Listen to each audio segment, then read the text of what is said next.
नमस्कार. एकला चलोरेच्या या भागामध्ये पुन्हा एकदा तुमचं स्वागत. आपण आहोत पुण्यातील टिळक तलावाजवळ. याच तलावात 7व्या वर्षापासून डॉक्टर कौस्तुभ राडकर यांचा पोहण्याचा प्रवास सुरू झाला होता आणि तो आयर्न मॅनपर्यंत पोहोचला.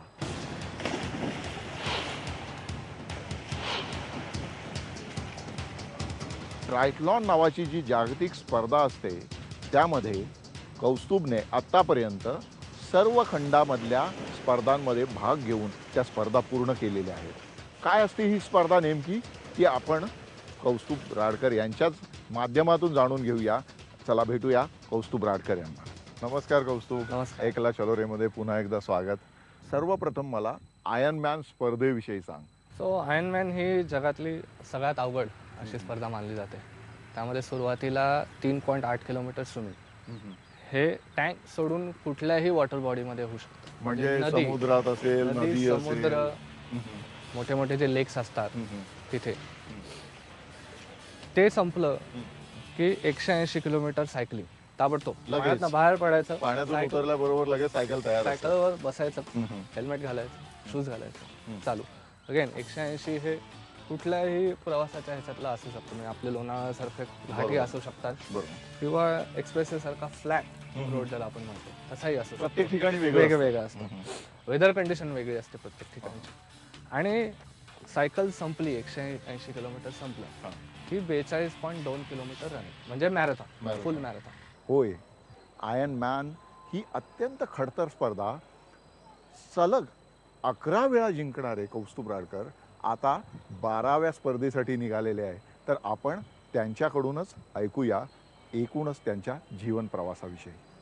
कौस्तुभ, याच टिळक तलावामध्ये तुझं करिअर सुरू झालं. वयाच्या 7व्या वर्षी तू पहिल्यांदा पोहायला शिकलास आणि तेव्हापासूनचा तर आत्तापर्यंतचा प्रवास म्हणजे तू वेगळ्या पद्धतीने विक्रम केलेला आहेस की जगातल्या फक्त 4 लोकांना जे शक्य झालं की संपूर्ण 6 खंडांमध्ये तू आयर्न मॅन होण्याचा मान मिळवलेला आहे.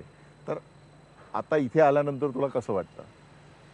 यु नो, एक इमोशनल कनेक्ट असतं कुठल्या तरी गोष्टीशी. बरोबर. सो अशी कुठली गोष्ट आहे की ज्याचा मला एकदम कामनेस येतो इथे आलं आणि एकदम जुन्या आठवणी ताज्या होतात. की हा पूल मी अमेरिकेत असताना तयार झाला. 2000 सालापर्यंत मागे जे दिसतंय हा संपूर्ण एक तलाव होता. म्हणजे पूर्ण तो एकच तलाव होता. म्हणजे एशियामधला हा ओनली पूल होता जे स्ट्रेट 100 यार्ड्स पोहायला मिळायचा. असं बाकी कुठेच नव्हतं आणि सगळं नॅचरल स्प्रिंग झरे होते.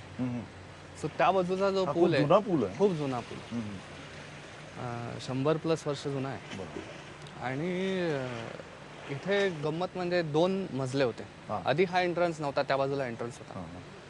तर शेवटचे 10 मिनिटं आम्हाला पहिल्या किंवा दुसऱ्या मजल्यावरनं उड्या मारायला मिळायच्या. अरे वा. ते आता मजले गेलेत, पण इथे आल्यावर ते जुने दिवस आठवतात. तू इथे आल्यानंतर म्हणजे तू सातत्याने म्हणालास की मला भारतात परत यायचंच होतं, विशेषतः पुण्यामध्ये येऊन तुला पुन्हा हे काम करायचं होतं. तर इथे आल्यानंतर जेव्हा तू लोकांशी बोलायला लागला किंवा तुझ्या कामाशी तुझं काम एक्सपर्टीज जे आहे तू ज्यामधला तज्ज्ञ आहेस, तर तो विषय ज्याच्या नुसार की खेळामध्ये ज्या कोणाला दुखापती होतात किंवा खेळामध्ये काही अडचणी आल्या, शारीरिक जर काही त्रास असेल तर त्यावर तू मार्गदर्शन करतो. तर ते सगळं जुळून यायला सुरुवातीला खूप त्रास आला असेल ना? या आम्ही अजून जुळून येतंय असं मी म्हणेन. की आता एक पहिली पायरी चढलोय त्याची. कारण स्पोर्ट्स मेडिसिन हा बराच नवीन फील्ड आहे आणि इव्हॉल्विंग फील्ड आहे. बरोबर. पुण्यात आता पेरेंट्सला अवेअरनेस यायला लागला आहे की 13-14 वर्षाच्या मुलांना सुद्धा स्पोर्ट्स, माझ्यासारखा स्पोर्ट्स मेडिसिन एक्सपर्ट आणि न्यूट्रिशनिस्ट, स्पोर्ट न्यूट्रिशनिस्ट यांच्याकडे घालायला पाहिजे त्या लहान वयात. म्हणजे करिअर म्हणून हे ऑप्शन आता लोक विचार करायला लागले. आणि पुण्यातल्या आणि महाराष्ट्रातल्या 2-3 इन्स्टिट्यूट्सने आता छोटे छोटे का होईना स्पोर्ट्स न्यूट्रिशन, स्पोर्ट्स कोचिंग याचे प्रोग्राम्स चालू केलेले आहेत. तू जे आयर्न मॅन किताब मिळवण्यासाठी जी मेहनत घेतलेली आहे, म्हणजे 3.8 किलोमीटर पोहणे, त्यानंतर 180 किलोमीटर सायकल चालवणे आणि 42हून अधिक किलोमीटर धावणे, या तिन्हीचा जो संगम ट्रायलथॉनमध्ये तू केलेला आहेस, ते आता या नवीन खेळाडूंना जेव्हा कळत असेल तेव्हा ते दचकून जात असतील. राईट. आणि मग ॲज अ डॉक्टर त्यांचं अंडरस्टँडिंग थोडं वेगळं होतं माझ्याबरोबर. कारण की बाकीच्या जेव्हा ते डॉक्टर्सकडे जातात तेव्हा त्यांची कॉमन अशी कंप्लेंट असते की ह्यांना खेळातलं काही कळत नाही, त्यामुळे मला काय स्टँडर्डला खेळायला पाहिजे हेच त्यांना कळत नसेल तर ते मला रिहॅब कसा देतील.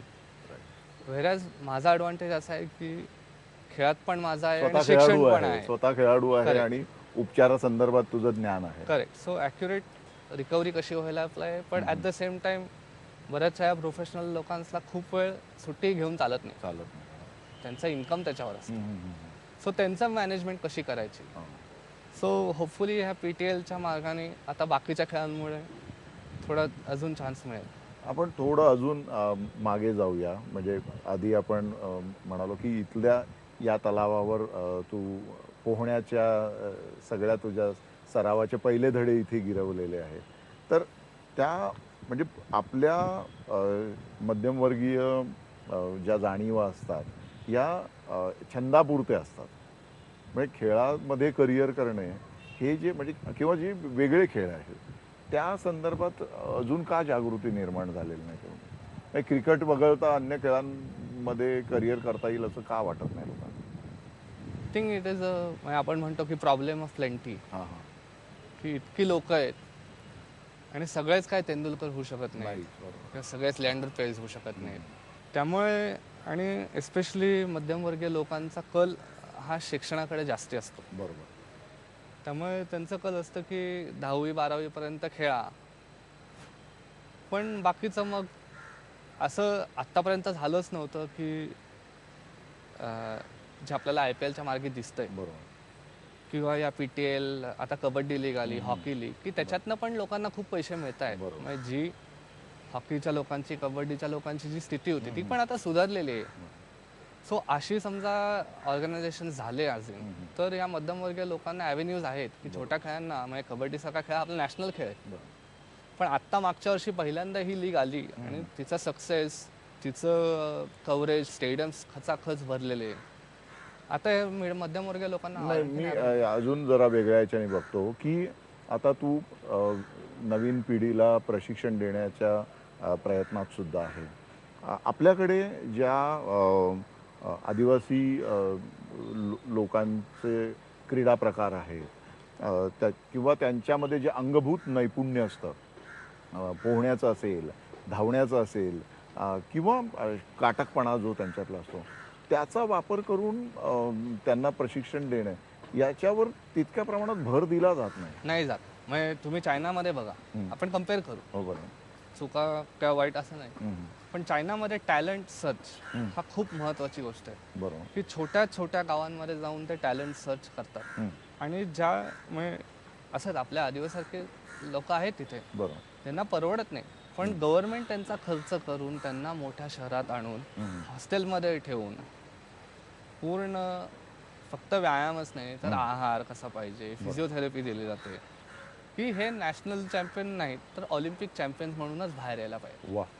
तसं समजा आपल्या गव्हर्नमेंटने टॅलेंट सर्च केला आणि एखादं इन्स्टिट्यूट किंवा आपल्या इथे आहेत आता, म्हणजे बालेवाडी स्टेडियम आहे, अशी बरीच स्टेडियम्स आहेत, तिथे 3-3 महिने का होईना त्यांना आणलं आणि असं टॅलेंट सर्च प्रोग्राम केला, तर त्यांच्याकडे टॅलेंट एवढं आहे, नक्कीच कोणतरी चांगलं आपल्याला मिळायला पाहिजे. जागतिक जेव्हा म्हणजे विशेषतः ऑलिम्पिकची स्पर्धा होते त्या सगळ्या स्पर्धेच्या याच्यामध्ये आपल्या लोकसंख्येच्या 2-3% पण ज्यांची लोकसंख्या नाही असे छोटे छोटे चिमुकले देश पदकांच्या त्या तालिकेमध्ये, पदकांच्या यादी लिस्टमध्ये, ते त्यांची पदकं आपल्यापेक्षा कितीतरी पटीने जास्त असतात आणि आपण इतका 121 कोटी लोकांचा देश आणि आपण कुठेच दिसत नाही.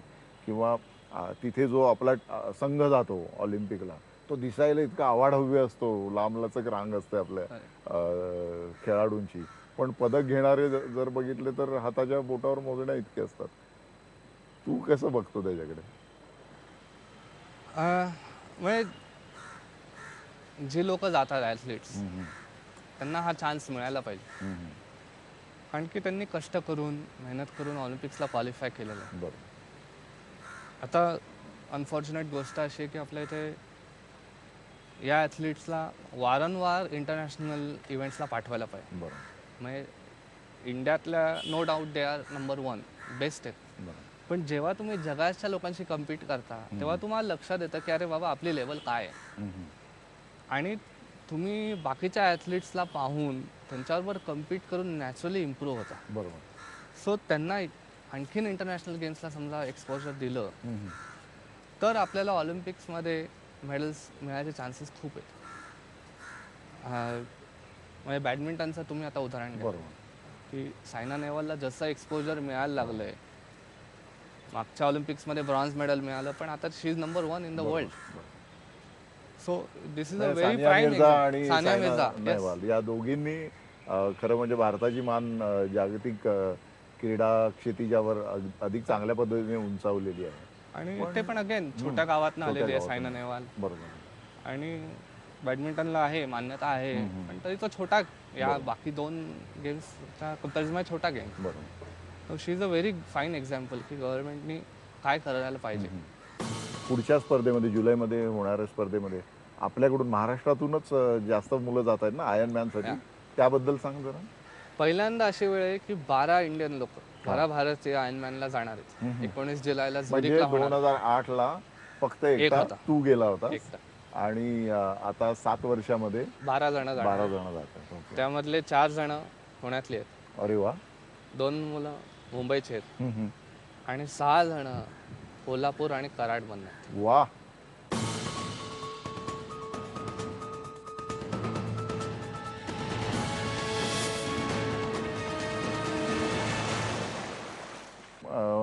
मध्ये म्हणाला होता की तुझ्या कॉलेजमध्ये जेव्हा तू शिकत होता तेव्हा तुझ्या भोवती अनेक विद्यापीठामध्ये गोल्ड मेडल मिळवलेली मुलं होती. तेव्हा महाविद्यालयामध्ये जास्त क्रीडा नैपुण्यावर भर दिला जात होता. आता तो दिला जाताना दिसत नाही तेवढ्या प्रमाणात. तेव्हा म्हणजे आम्ही 8-10 जण जे होतो वेगवेगळ्या स्पोर्टमध्ये, बॅडमिंटन, टेनिस, सगळे नॅशनल चॅम्पियन होतो.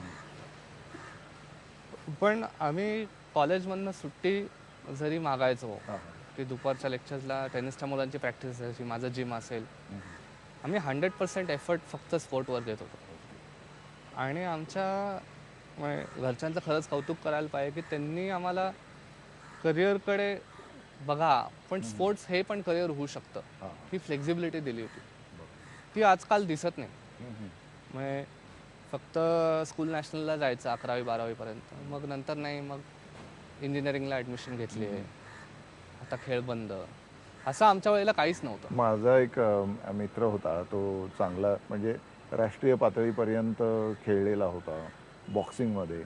तर त्याची सगळ्यात मोठी अडचण झाली होती ती म्हणजे त्याने पदकं भरपूर मिळवली होती, त्याला एक छानशी नोकरीसुद्धा लागली होती, परंतु त्याचं लग्न जमत नव्हतं. कारण खेळामध्ये करिअर केलेला मुलगा आहे आणि त्याला स्वीकारायला तेवढ्या प्रमाणात कोणी तयार नव्हतं. तुझा कसा अनुभव आहे? हा सोशल स्टिग्मा आहेच. माझ्या बाबतीत सांगायला हरकत नाही की माझी बायको पण पळते आणि ती अमेरिकेत शिकली आहे, त्यामुळे तिलाही थोडी जास्ती जाणीव होती. पण आता थोडा थोडा दृष्टिकोन बदलायला लागलेला आहे आपल्या इथल्या लोकांचा,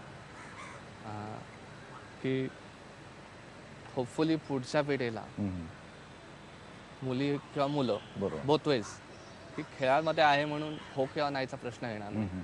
तुझी पत्नी सुद्धा खेळाडू आहे का? ती पळते, तिने हाफ मॅरेथॉन पळालेला आहे आणि ती फिटनेस फ्रीक नाही म्हणता येणार, पण फिटनेसची एन्थुझियास्ट आहे. ओके. मग काय एकत्र तुम्ही सराव वगैरे करता? जमेल तेव्हा पळतो आम्ही एकत्र.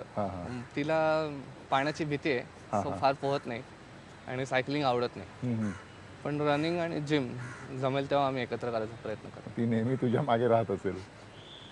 मी तिच्या बरोबर राहतो असं म्हणायला हरकत नाही. नाही, पण एकूणच आता समाजाचा दृष्टिकोन बदलत चालला आहे खेळामधल्या करिअरकडे, किंवा एकूणच खेळाचं आपल्या जीवनामध्ये स्थान असायला पाहिजे असं लोकांना वाटायला लागलेलं आहे. मग त्यामुळे शिकवणाऱ्यांची जास्त गरज निर्माण झाली.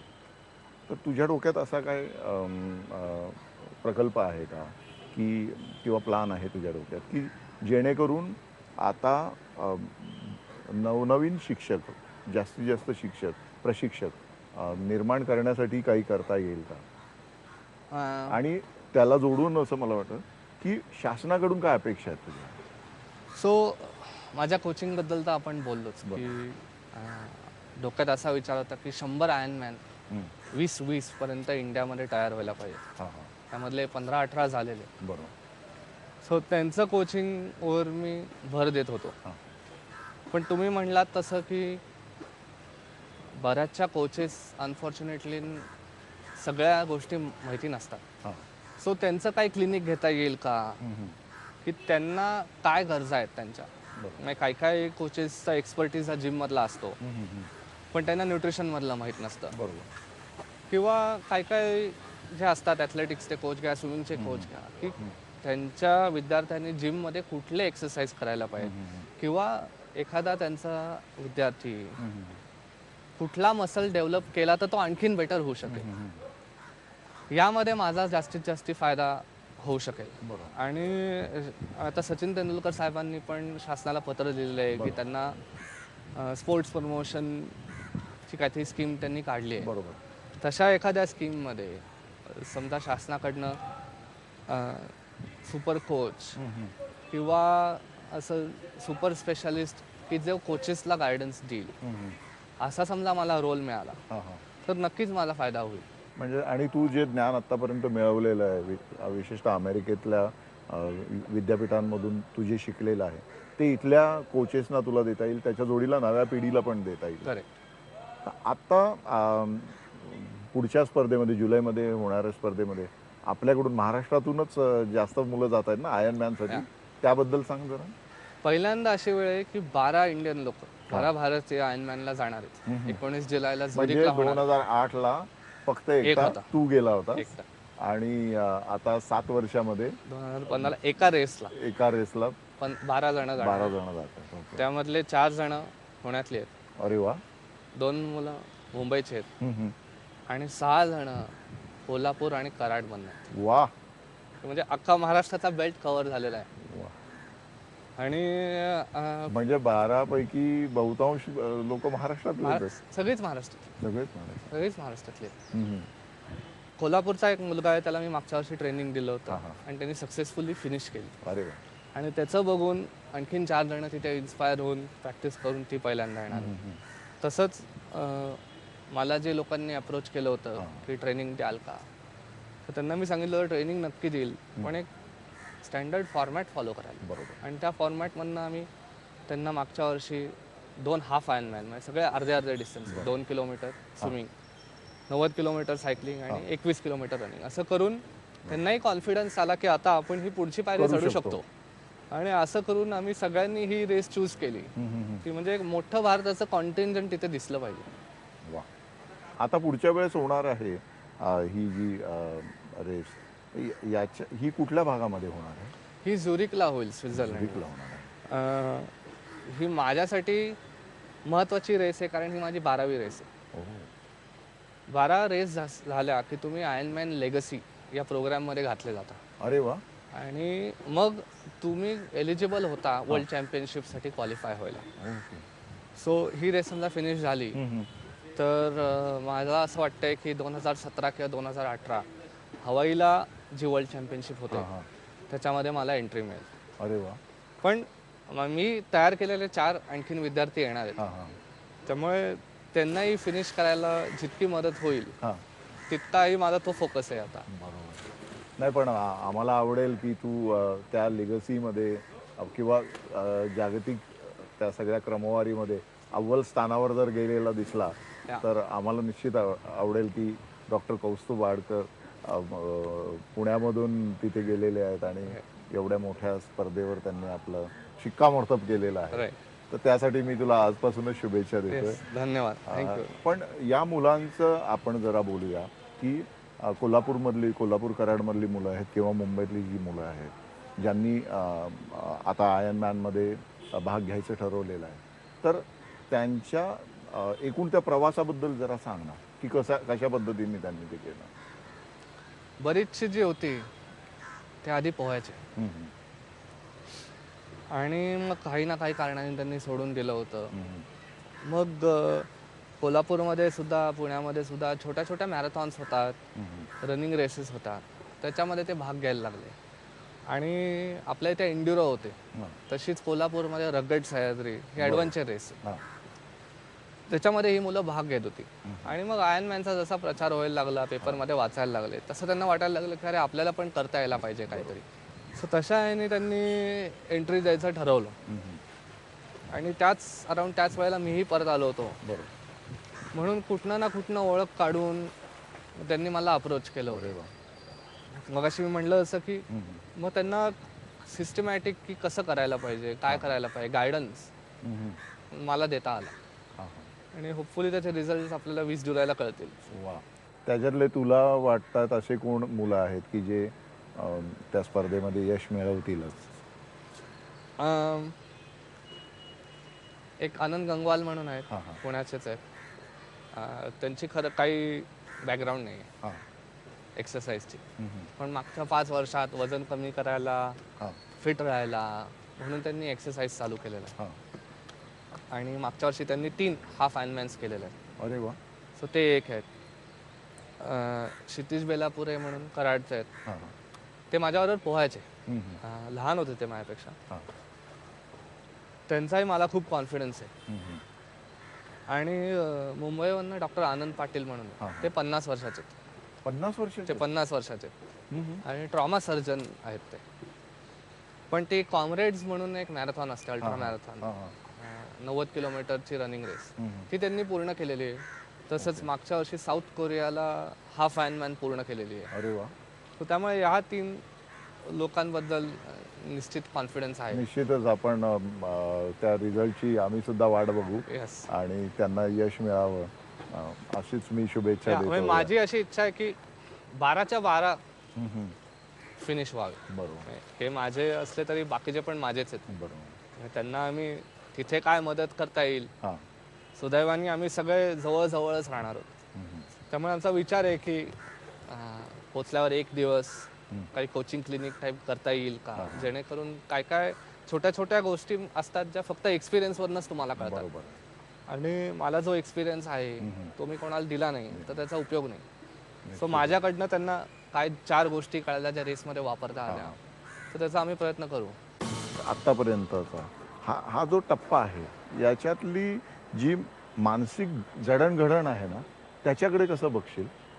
पहिली आयर्नमॅन केली तेव्हा सगळे लोक म्हणले आता एक पास, जास्ती करू नको, न जीवाला धोका आहे, तसं. आणि मी नेहमी सांगत असतो की आयर्नमॅन हा 1 दिवस आहे, पण ते बाकीचे 300 दिवस जे ट्रेनिंग चाललंय त्याचा कधीच धोका नाही. बरोबर.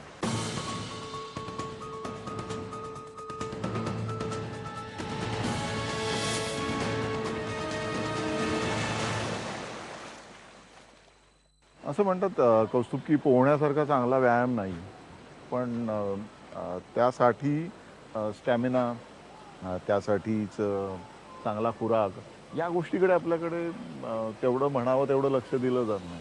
म्हणजे आपण मगाशी म्हणलो मध्यमवर्गीय लोक की त्यांचा एकंदर स्वभाव कसा असतो की माझ्या मुलाला पोहता यायला पाहिजे. पण पोहता यायला पाहिजे म्हणजे काय, आपण कुठे सुट्टीवर वगैरे गेलो आणि चुकून पाण्यात उतरला तर तो आपापला बाहेर येता यायला पाहिजे. तेवढे 20-25 मीटर पोहणे म्हणजे पोहणे नाही. त्याची खरं स्विमिंग असा खेळ आहे की एकूण एक बॉडीमधला मसल त्याच्यामध्ये यूज होतो. आणि स्विमर लोकांची लंग कॅपॅसिटी जी असते ती फक्त स्किअर्स आणि सायकलिस्ट या 3 स्पोर्ट्समधलेच लंग कॅपॅसिटी मॅक्सिमम असते. मायकल फेल्प्सचं सगळ्यांनाच उदाहरण माहिती आहे. त्याची लंग कॅपॅसिटी हेच आहे, लिजेंडरी पर्सनॅलिटी, पण त्याची लंग कॅपॅसिटी ही लॅन्स आर्मस्ट्रॉंग एवढी की त्याच्यापेक्षा हायर आहे. आणि स्विमिंगमुळे जो एन्ड्युरन्स मिळतो, पण तो मिळवण्यासाठी इतका घाम घालायला लागतो अक्षरशः. म्हणजे 2 राऊंड पोहून तो येत नाही.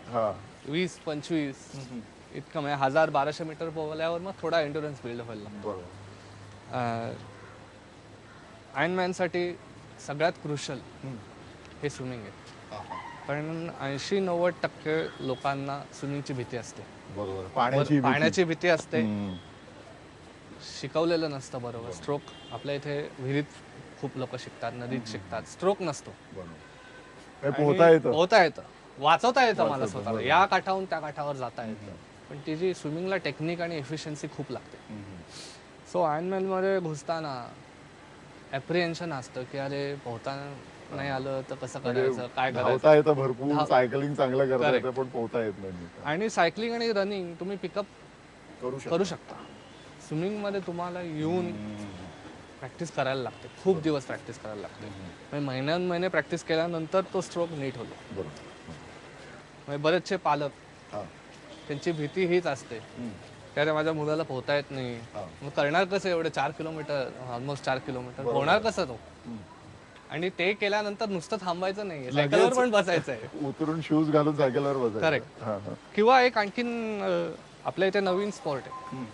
आणि आपल्या इथे आतापर्यंत मॅरेथॉन सुद्धा नवीनच आहे खरं म्हणजे. बरोबर आहे. मुंबई गेल्या आता 5-6 वर्षापासून मुंबई मॅरेथॉन गाजायला लागली. त्याच्या आधी कुठे मॅरेथॉन. त्यामुळे बऱ्याचशा पालकांची अशी भीती असते की अरे तुम्ही करताय 11-12 तास, हे आमच्या मुलांच्या आयुष्याला हानिकारक तर नाही ना. ही अशी एक नॅचरल भीती असते. पण जगात तुम्ही बघा की इतके ॲथलीट्स एन्ड्युरन्स स्पोर्ट्स करतात, त्यामध्ये एखादा टक्का पण नसेल की ज्यांना काही प्रॉब्लेम झालेला आहे रेसच्या वेळी किंवा ट्रेनिंगच्या वेळी. आणि हे मी नेहमी पालकांना सांगत असतो की पहिल्याच दिवशी मी काय कोणाला आयर्नमॅन करायला लावणार नाही. स्टेप बाय स्टेप आपण जाऊ. आणि समजा तुम्हाला किंवा तुमच्या मुलाला किंवा मला वाटलं की नाही होणार, तर मग फ्रँकली आपल्याला कन्सिडर करायला बघतो की प्रत्येक माणसाने आपली आयर्नमॅन काय आहे हे ठरवायला पाहिजे. की मला माझ्या बॉडीला कुठल्या लिमिटपर्यंत पुश करायचं आहे याचं उत्तर प्रत्येकाने आपापलं वेगळं द्यायला लागतं. आणि ते समजा केलं तर पालकांना थोडा धीर येतो की बाबा ठीक आहे की आपला मुलगा करू शकतो. मला माझ्याकडे बघून तुम्ही जसं म्हणला की खूप लोकांना वाटतच नाही की मी हे काय केलंय. कारण की माझा साईज, बॉडी टाईप हा काय आयर्नमॅनसाठी नाहीच आहे. पण मी मगाशी म्हणलं जसं की रेस चालू झाली की थोड्या वेळाने सगळा मेंटल फिटनेसवर आहे. आणि ते पाहून माझा जबरदस्त तयार झालेला आहे. म्हणजे जिद्द तुमची जी आहे त्यावर सगळ्या गोष्टी, त्यावर तुम्ही रेस मारून जाऊ शकता. तू पहिला आयर्नमॅन होणे तेव्हापासूनचा तर आत्तापर्यंतचा हा जो टप्पा आहे याच्यातली जी मानसिक जडणघडण आहे ना, त्याच्याकडे कसं बघशील? मग पहिली आयर्नमॅन केली तेव्हा सगळे लोक म्हणले आता एक पास जास्ती करू नको. एस्पेशली माझे जे मित्र होते किंवा आईवडिलांना आता थोडा आयडिया आलेला आहे की मी ती गोष्ट डोक्यात घेतली की ती केल्याशिवाय थांबत नाही. वेळेस बाकीच्या लोकांना ती आयडिया नव्हती. आणि मग ते म्हणतात की बास न जीवाला धोका आहे असं तसं. आणि मी नेहमी सांगत असतो की आयर्नमॅन हा एक दिवस आहे, पण ते बाकीचे 300 दिवस जे ट्रेनिंग चाललंय त्याचा कधीच धोका नाही. आपल्या इथे आत्ता तुम्ही बघाल तर एशिया हे हायपरटेन्शन म्हणजे हाय ब्लड प्रेशर, डायबिटीस आणि स्ट्रेस याचं बेल्ट झालेलं आहे अक्षरशः. खेळाची ब्युटी आपल्याला म्हणता येईल की लहानपणी तुम्हाला फेल्युअर कसं ॲक्सेप्ट करायचं हे खेळ शिकवतो. की मी तुम्हाला स्टोरी सांगितली, पहिले 3 वर्ष एकही मेडल मिळालं नाही, 4, 5, 7 हे रँकिंग. पण त्याच्यातनं मला खूप काही शिकवायला मिळालं की किती कष्ट करायला पाहिजेत, काय सुधारणा करायला पाहिजे. तसंच एक हंबलनेस, ह्युमिलिटी आली की जिंकणं कसं पचवावं.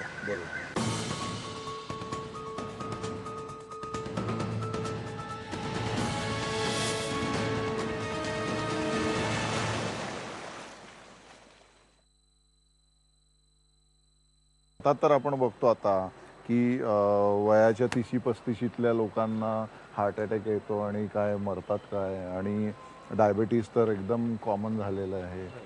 तरुण म्हणजे 25-30 वर्षाच्या मुलांना सुद्धा मी विशेषतः पत्रकारितेत तर आमच्या क्षेत्रात ते जास्त आहे तर मी बघतो की त्यांना डायबिटीस आणि ब्लड प्रेशरचा त्रास होतो. तर मग खेळाची संस्कृती जर अधिक वाढवली तर आमचा जो खर्च होतो या सगळ्या वैद्यकीय उपचारांवर तो लाखांनी असतो. तर शासन त्याकडे त्या दृष्टिकोनातून का बघत नाही? त्यामुळे शासनाने बघणं महत्त्वाचं आहे, पण शेवटी समाजाने पण बघितलं पाहिजे की प्रिव्हेंशन. आपल्याला खूप लहानपणी अशी एक म्हण शिकवली हो, की हो. Prevention is better than cure, हो. किंवा an apple a day gives the doctor away. आता किती लोक रोज सकाळी उठल्यावर ॲपल खातात, बरोबर. आपण उपमा किंवा हेच खातो. तसंच prevention is better than cure आपण म्हणलं तरी लोक आता अशी आहेत की अर्धा तास एक्सरसाइज करायला नाही म्हणतील, पण त्यांना म्हणलं की अरे जरा मिसळ खायचे, हे अर्धा तास लांब आहे, लांब लगेच नक्की धावत येतील. ट्रॅफिक मध्ये थांबून येतील तेवढ्यासाठी. सो हा जो माइंडसेट आहे, हे जे कल्चर आहे, ते आता बदलायला पाहिजे. कारण की जसं तुम्ही म्हणलात 25-30 वर्षाच्या लोकांना आता स्ट्रेस रिलेटेड इश्यूज व्हायला लागलेत. अनफॉर्च्युनेटली हार्ट अटॅक यायला लागलेले आहेत. आणि याचा सगळ्याचा आपल्या इकॉनॉमीवर पण परिणाम होणार खूप आहे ना. मोठा. की एक जर टॅलेंटेड वर्कफोर्स आपला हातातून गेला तर शेवटी त्याचा तोटा अर्थव्यवस्थेला होतोच ना. आणि यंग एजमध्ये 20-25 समजा डायबिटीज डिटेक्ट झाला किंवा हाय ब्लड प्रेशर डिटेक्ट झालं, तरी कुठलेही डॉक्टर गोळ्या द्यायच्या आधी पहिले काय म्हणतात की तुम्ही लाईफस्टाईल बदला. लाईफस्टाईल बदला म्हणजे काय? व्यायाम चालू करा, आहार बदला, आणि स्ट्रेस कंट्रोलमध्ये आणा. स्ट्रेस कंट्रोल मध्ये आणणं ही सगळ्यात मोठी खूप मोठी गोष्ट आहे. आणि आपण ॲक्नॉलेजच करत नाही की हे जे आपलं जीवन आहे हे खूप स्ट्रेसफुल आहे. वेगवेगळ्या प्रेशर्समुळे, कामाच्या प्रेशर्स आहेत, पर्सनल फॅमिली प्रेशर्स आहेत, प्लस एकदम कॉम्पिटेटिव्ह समाज आहे आपला. की आता ही रॅट रेस जी म्हणतो आपण, खूप कॉम्पिटेटिव्ह आहे. सगळ्यांनाच आता सक्सेसफुल व्हायचं आहे, सगळ्यांनाच हाय लेवलला काम करायचं आहे. त्यामुळे स्वतःवर ते प्रेशर दडपण वाढवत आहे.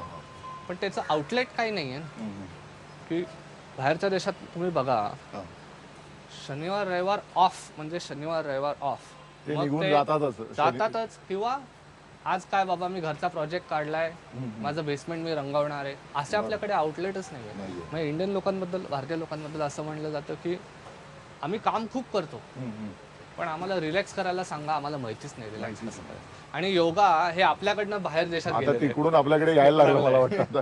अनेक एक्सपर्ट्स तिकडच्या नवीन टेक्निक ज्या शोधलेल्या आहेत युरोप अमेरिकेतले, ते येऊन आपल्याकडे आता शिकवायला लागलेले आहेत. आणि योगा अँड मेडिटेशन प्लस व्यायाम, ह्याचा निश्चित फायदा होतो ह्या ज्या लाईफस्टाईल डिसीजेस आहेत ते कंट्रोल करण्यासाठी. याच्या जोडीला आपण जर बघितलं तर खेळ तुम्हाला आत्मविश्वास देतं, खेळ तुमच्या मनामध्ये सांघिक भावना वाढवतो. आणि तू मगाशी बोललं ते मला आठवलं की जेव्हा स्विमिंग करतो माणूस, पोहतो, ते त्याचं पोहणं, एकटेपणा हा एखाद्या समाधी अवस्थेसारखा असतो.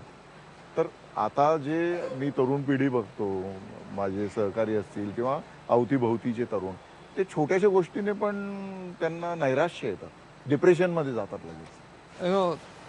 खेळाची ब्युटी आपल्याला म्हणता येईल की लहानपणी तुम्हाला फेल्युअर कसं ॲक्सेप्ट करायचं हे खेळ शिकवतो. की माझी मी तुम्हाला स्टोरी सांगितली, पहिले 3 वर्ष एकही मेडल मिळालं नाही, 4, 5, 7 हे रँकिंग. पण त्याच्यातनं मला खूप काही शिकवायला मिळालं की किती कष्ट करायला पाहिजे, काय सुधारणा करायला पाहिजे. तसंच एक हंबलनेस, ह्युमिलिटी आली की जिंकणं कसं पचवावं. खेळाकडनं कॉन्फिडन्स मिळतो. धन्यवाद कौस्तुभ, तू एकला चलोरेमध्ये आलास आणि तुझा हा एकट्याने सुरू झालेला प्रवास तू आमच्यासमोर मांडला. एका चित्रपटासारखा तो सारा प्रवास आमच्या नजरेसमोरून गेला आणि त्यातून मला खात्री आहे की अनेक तरुण तरुणींना त्यातून प्रेरणा मिळेल आणि जगण्याची एक नवी दिशा मिळेल. मी तुझ्या संपूर्ण पुढच्या कारकिर्दीला शुभेच्छा देतो आणि नव्या विश्वविक्रमावर तुझं नाव कोरलं जावं अशी शुभेच्छा देतो. आणि पुन्हा एकदा मनपूर्वक धन्यवाद. मला इथे बोलायला खूप मजा आली आज. आणि IBN लोकमत आणि एकला चलो टीमचं माझ्याकडनं खूप खूप आभार. धन्यवाद. आणि होपफुली वर्ल्ड चॅम्पियनशिप झाल्यावर आपण परत एकदा नक्की मला आवडेल तुझी मुलाखत करायला. येस.